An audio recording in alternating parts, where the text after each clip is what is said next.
There are movies that disturb, movies that shock, and movies that somehow grow from backyard madness into global controversy.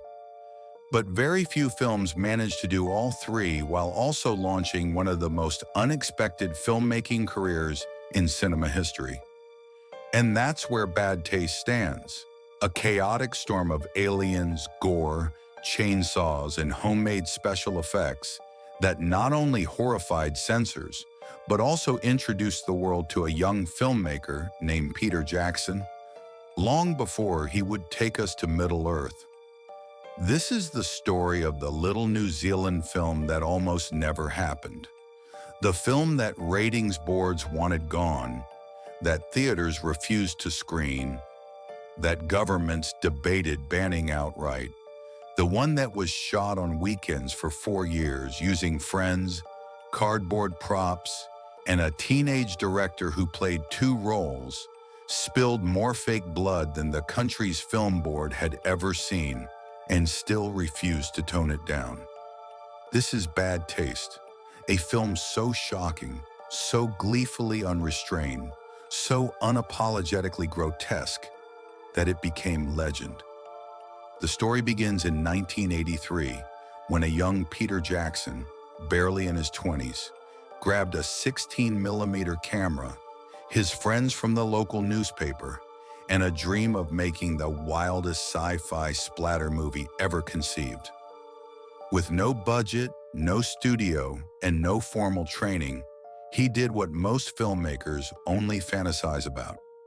He built an entire world from scratch, a world where aliens invade New Zealand, not to conquer, not to destroy, but to harvest humans for an intergalactic fast food chain.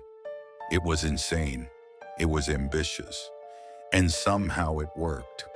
What emerged was a film that looked like nothing else. Long tracking shots filmed from homemade Steadicam rigs, costumes sculpted from foam latex in Jackson's living room, exploding heads made from papier-mâché, chainsaw effects created with raw, brutal energy. Jackson even acted as Derek, the crazed alien hunter with a cracked skull barely held together by a belt. And this raw, homegrown intensity is exactly what made the authorities panic. When early festival screeners of Bad Taste circulated, some countries immediately slapped it with bans or refused classification entirely. The gore wasn't Hollywood gore. It was chaotic, sloppy, up close, intimate, and brutally funny. It crossed the line in ways censors weren't ready for.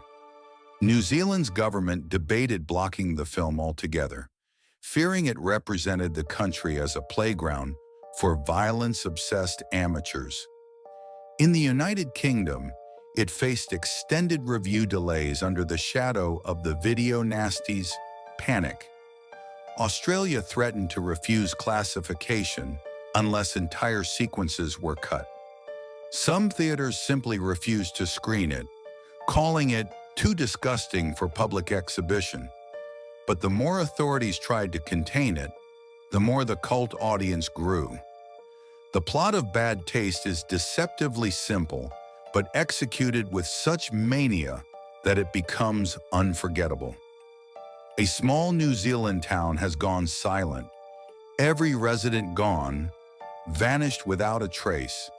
A government task force called the Boys is dispatched to investigate. But what they find is far worse than a disappearance. The townspeople have been slaughtered and replaced by aliens disguised as humans. Aliens with one goal: to turn Earth's population into the newest delicacy for their fast food empire. As the team uncovers the grotesque truth, the movie explodes into absolute chaos. Alien masks splitting open, brains spilling out, chainsaws tearing through bodies, gunfights filmed in Peter Jackson's backyard.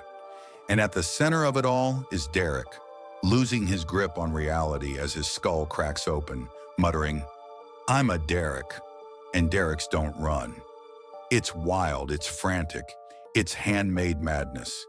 And yet beneath the blood and insanity, the film carries something rare: passion, pure filmmaking passion. Jackson treated every shot, every bucket of blood, every alien prosthetic like a mission. He didn't want money. He didn't want fame. He wanted to create a world that existed nowhere else.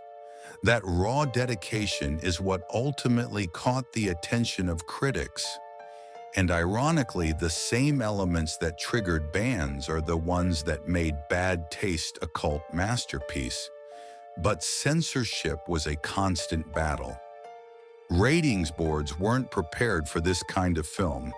They expected polished studio productions, not a backyard splatterfest with the intensity of underground horror. Some argued the violence was too realistic. Others said it was too comedic, making gore attractive. For a few, the problem wasn't the content, it was the sheer volume of it. In country after country, censors demanded trims, cuts, warnings, or outright bans. And yet the movie survived every attempt to bury it. Film festivals began screening it at midnight slots, where crowds roared with laughter and shock. Underground tape collectors copied it until the VHS quality dissolved. It became a staple of cult movie nights.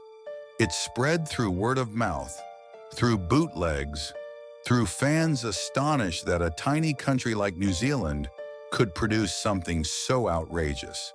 And as the film gained traction, something remarkable happened. The industry noticed Peter Jackson. Hollywood noticed. Film funders noticed. His next films, Meet the Feebles and Brain Dead, pushed boundaries even further. And eventually, in a twist no one could have predicted, this same splatter film outsider would go on to direct The Lord of the Rings, winning Oscars and transforming fantasy cinema forever. Bad Taste wasn't just a banned movie. It was a turning point, a reminder that budget doesn't define vision, a reminder that passion can break through systems designed to suppress it, a reminder that greatness sometimes begins in the strangest of places, with a chainsaw, some foam latex, and a filmmaker who refuses to quit. The legacy of Bad Taste is undeniable. It's studied in film schools for its innovation, loved by horror fans for its creativity, admired by directors for its DIY brilliance. Most importantly, it represents the moment when the world realized that independent cinema could be fearless, messy, daring, and absolutely uncompromised. And what do we learn from all this? That creativity thrives where rules end. That censorship may slow a film down, but it cannot silence a voice determined to be heard. That sometimes the most outrageous stories, aliens harvesting humans for fast food, can inspire the next generation of filmmakers to pick up a camera and try something impossible. And that even the bloodiest, craziest, banned films can change cinema forever. So as we look back at Bad Taste, we're not just watching a movie. We're witnessing the birth of a filmmaker who refused to be limited. We're watching a film created with heart, chaos, and unbreakable ambition. And no matter how many bans, restrictions, or controversies it faced, it survived, it grew, it became legend. And that is the real legacy of Bad Taste. A film born in defiance, raised in controversy, and remembered as the outsider masterpiece that started it all.